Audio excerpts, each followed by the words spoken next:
La Bible en un an, le 11 décembre, le premier livre des Chroniques, chapitre 19, verset 1 au chapitre 22, verset 1, le livre des Psaumes, chapitre 130, verset 1 à 8, le livre des Proverbes, chapitre 30, verset 1 à 3, l'Apocalypse, chapitre 2, verset 18 au chapitre 3, verset 6. 1 Chroniques, chapitre 19. Après cela, Nakash, roi des fils d'Ammon, mourut, et son fils régna à sa place. David dit, « Je montrerai de la bienveillance à Hanun, fils de Nakash, car son père en a montré à mon égard. » Et David envoya des messagers pour le consoler au sujet de son père. Lorsque les serviteurs de David arrivèrent dans le pays des fils d'Ammon auprès de Hanun, pour le consoler, les chefs des fils d'Ammon dirent à Hanun, « Penses-tu que ce soit pour honorer ton père que David t'envoie des consolateurs?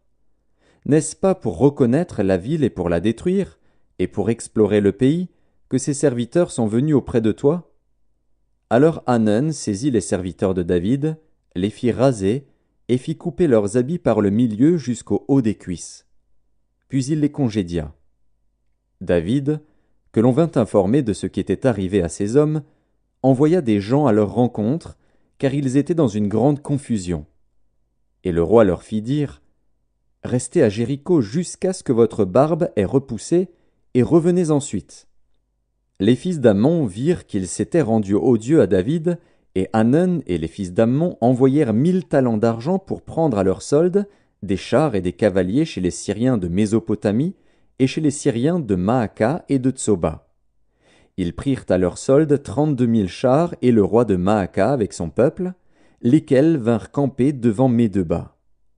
Les fils d'Ammon se rassemblèrent de leur ville et marchèrent au combat. À cette nouvelle, David envoya contre eux Joab et toute l'armée, les hommes vaillants. Les fils d'Ammon sortirent et se rangèrent en bataille à l'entrée de la ville. Les rois qui étaient venus prirent position séparément dans la campagne. Joab vit qu'il avait à combattre par devant et par derrière. Il choisit alors sur toute l'élite d'Israël un corps qu'il opposa aux Syriens. Et il plaça sous le commandement de son frère Abishaï le reste du peuple, pour faire face aux fils d'Ammon. Il dit, « Si les Syriens sont plus forts que moi, tu viendras à mon secours. Et si les fils d'Ammon sont plus forts que toi, j'irai à ton secours. Sois ferme, et montrons du courage pour notre peuple et pour les villes de notre Dieu, et que l'Éternel fasse ce qui lui semblera bon. » Joab, avec son peuple, s'avança pour attaquer les Syriens, et ils s'enfuirent devant lui. Et quand les fils d'Ammon virent que les Syriens avaient pris la fuite, ils s'enfuirent aussi devant Abishaï, frère de Joab, et rentrèrent dans la ville. Et Joab revint à Jérusalem. Les Syriens, voyant qu'ils avaient été battus par Israël, envoyèrent chercher les Syriens qui étaient de l'autre côté du fleuve. Et Shophar, chef de l'armée d'Adarézer, était à leur tête. On l'annonça à David, qui assembla tout Israël, passa le Jourdain, marcha contre eux, et se prépara à les attaquer. David se rangea en bataille contre les Syriens. Mais les Syriens, après s'être battus avec lui, s'enfuirent devant Israël. David leur tua les troupes de 7000 chars et 40 000 hommes de pied, et il fit mourir Shophar, chef de l'armée. Les serviteurs d'Adarézer, se voyant battus par Israël, firent la paix avec David et lui furent assujettis. Et les Syriens ne voulurent plus secourir les fils d'Ammon. 1 Chroniques, chapitre 20. L'année suivante, au temps où les rois se mettaient en campagne, Joab, à la tête d'une forte armée, alla ravager le pays des fils d'Ammon et assiéger Rabba. Mais David resta à Jérusalem. Joab bâtit Rabba et la détruisit. David enleva la couronne de dessus la tête de son roi et la trouva du poids d'un talent d'or. Elle était garnie de pierres précieuses. On la mit sur la tête de David, qui emporta de la ville un très grand butin. Il fit sortir les habitants, et il les mit en pièces avec des scies, des herses de fer et des haches. Il traita de même toutes les villes des fils d'Ammon. David retourna à Jérusalem avec tout le peuple.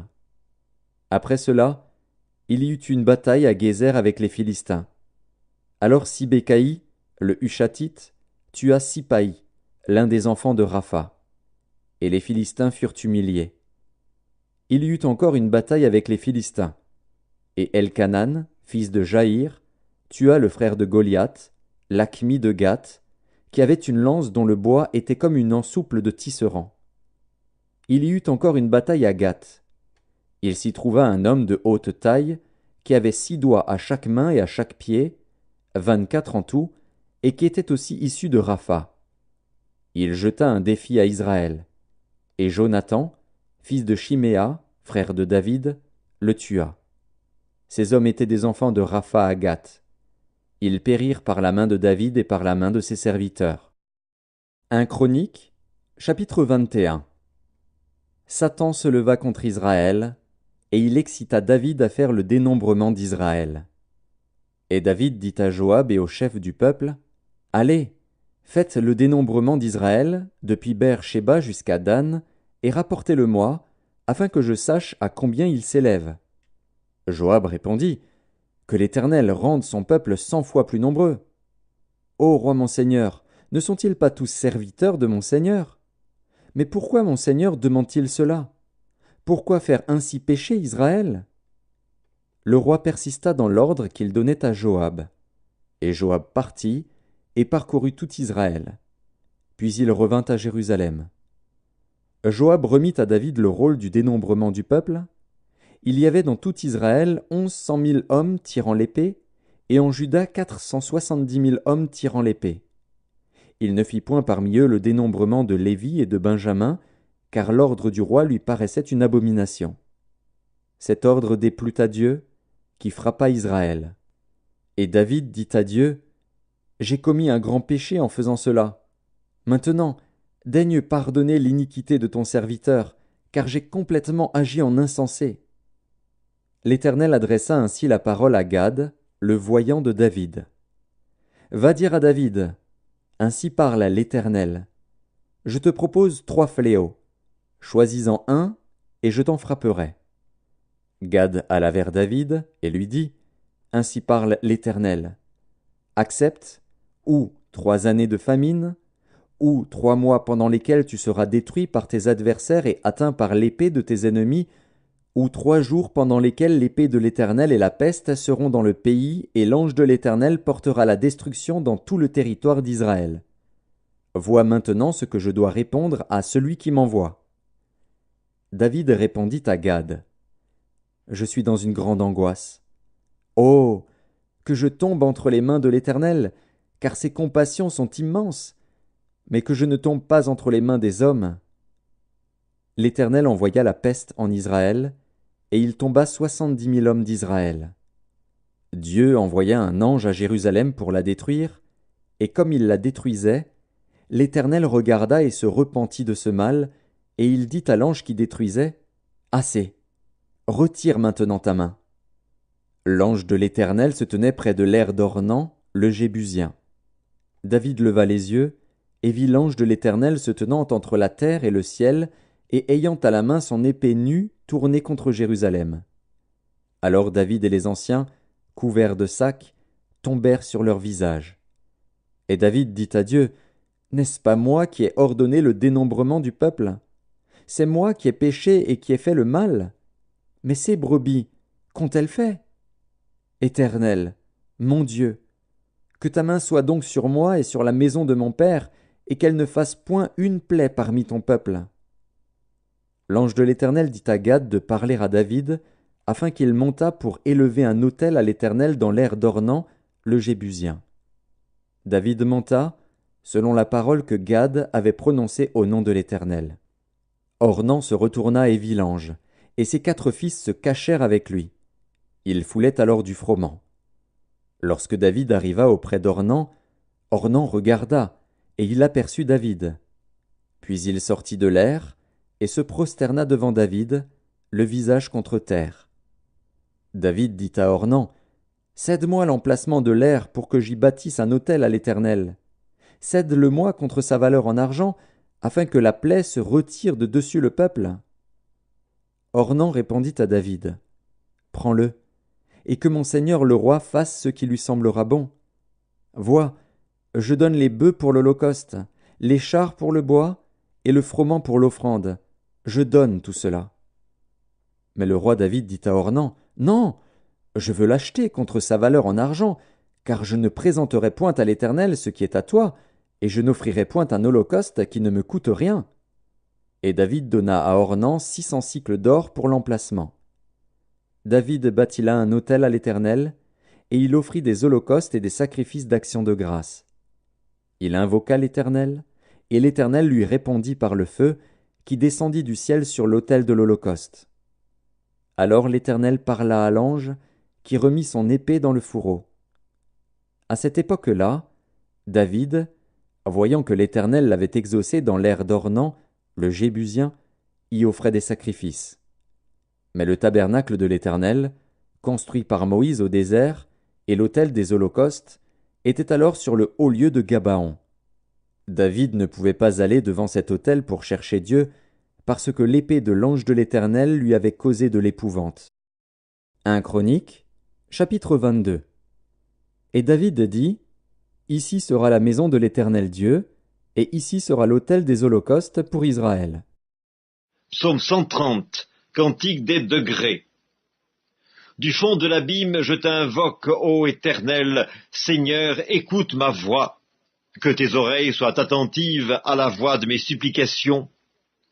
Si tu gardais le souvenir des iniquités, Éternel Seigneur, qui pourrait subsister? Mais le pardon se trouve auprès de toi, afin qu'on te craigne. J'espère en l'Éternel, mon âme espère, et j'attends sa promesse. Mon âme compte sur le Seigneur, plus que les gardes ne comptent sur le matin, que les gardes ne comptent sur le matin. Israël, mets ton espoir en l'Éternel, car la miséricorde est auprès de l'Éternel, et la rédemption est auprès de lui en abondance. C'est lui qui rachètera Israël de toutes ses iniquités. Livre des Proverbes, chapitre 30. Parole d'Agur, fils de Jaquet, sentence prononcée par cet homme pour Itiel et pour Ucal. Certes, je suis plus stupide que personne, et je n'ai pas l'intelligence d'un homme. Je n'ai pas appris la sagesse, et je ne connais pas la science des saints. Apocalypse de Jean, chapitre 2. Écris à l'ange de l'église de Thyatire. Voici ce que dit le Fils de Dieu, celui qui a les yeux comme une flamme de feu, et dont les pieds sont semblables à de l'airain ardent. Je connais tes œuvres, ton amour, ta foi, ton fidèle service, ta constance, et tes dernières œuvres plus nombreuses que les premières. Mais ce que j'ai contre toi, c'est que tu laisses la femme Jézabel, qui se dit prophétesse, enseigner et séduire mes serviteurs, pour qu'ils se livrent à l'impudicité et qu'ils mangent des viandes sacrifiées aux idoles. Je lui ai donné du temps, afin qu'elle se repentît, et elle ne veut pas se repentir de son impudicité. Voici, je vais la jeter sur un lit, et envoyer une grande tribulation à ceux qui commettent adultère avec elle, à moins qu'ils ne se repentent de leurs œuvres. Je ferai mourir de mort ces enfants, et toutes les églises connaîtront que je suis celui qui sonde les reins et les cœurs, et je vous rendrai à chacun selon vos œuvres. À vous, à tous les autres de Thyatire, qui ne reçoivent pas cette doctrine et qui n'ont pas connu les profondeurs de Satan, comme il les appelle, je vous dis, je ne mets pas sur vous d'autres fardeaux. Seulement, ce que vous avez, retenez-le jusqu'à ce que je vienne. À celui qui vaincra et qui gardera jusqu'à la fin mes œuvres, je donnerai autorité sur les nations. Il les pètera avec une verge de fer, comme on brise les vases d'argile, ainsi que moi-même j'en ai reçu le pouvoir de mon Père. Et je lui donnerai l'étoile du matin. Que celui qui a des oreilles entende ce que l'Esprit dit aux églises. Apocalypse de Jean, chapitre 3. Écris à l'ange de l'église de Sardes. Voici ce que dit celui qui a les 7 esprits de Dieu et les 7 étoiles. Je connais tes œuvres. Je sais que tu passes pour être vivant et tu es mort. Sois vigilant, et affermis le reste qui est près de mourir, car je n'ai pas trouvé tes œuvres parfaites devant mon Dieu. Rappelle-toi donc comment tu as reçu et entendu, et garde, et repens-toi. Si tu ne veilles pas, je viendrai comme un voleur, et tu ne sauras pas à quelle heure je viendrai sur toi. Cependant, tu as à Sardes quelques hommes qui n'ont pas souillé leurs vêtements. Ils marcheront avec moi en vêtements blancs parce qu'ils en sont dignes. Celui qui vaincra sera revêtu ainsi de vêtements blancs. Je n'effacerai point son nom du livre de vie, et je confesserai son nom devant mon Père et devant ses anges. Que celui qui a des oreilles entende ce que l'Esprit dit aux églises.